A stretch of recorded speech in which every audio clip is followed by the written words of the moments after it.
Controversy shadows the crown once again.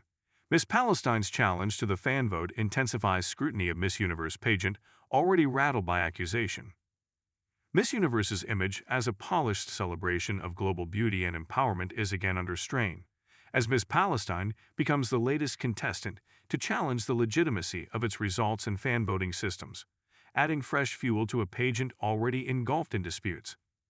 Her allegation arrives after a growing list of controversies, intensifying scrutiny of a competition, now confronting questions about transparency, contestant safety, and the influence of powerful stakeholders over outcomes, once promoted as strictly merit-based.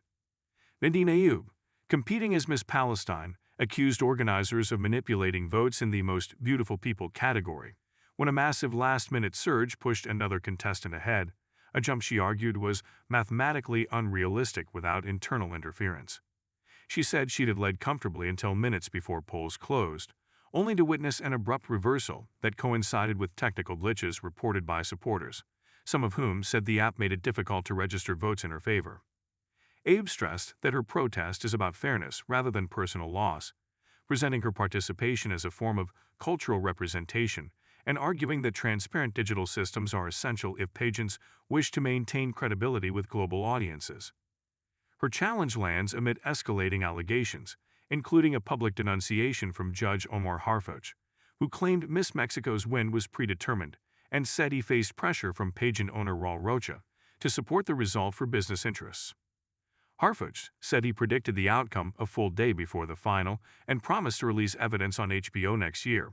prolonging doubts over whether scoring in the competition reflects genuine judging or undisclosed commercial relationships. His claim followed reports of a contestant walkout triggered by footage of a Miss Universe director appearing to call Miss Mexico a dumbhead, an incident that quickly went viral and deepened concerns about conduct at senior levels of the organization.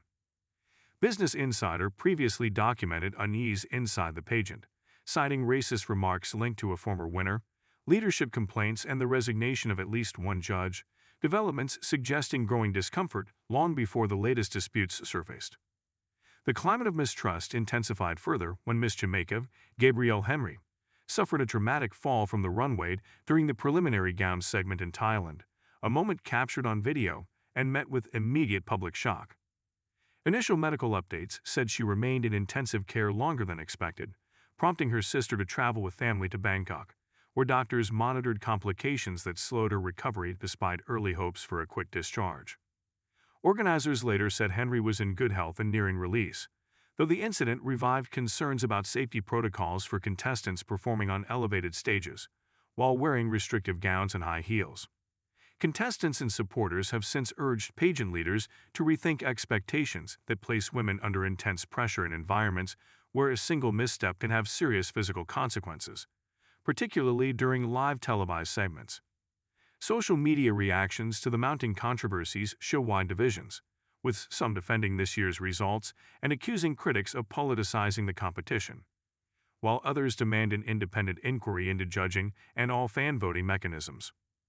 Abe's allegations now form part of a broader crisis that includes claims of prearranged outcomes, leadership behavior issues, and an accident that left one contestant hospitalized, developments that collectively challenge the pageant's authority and image.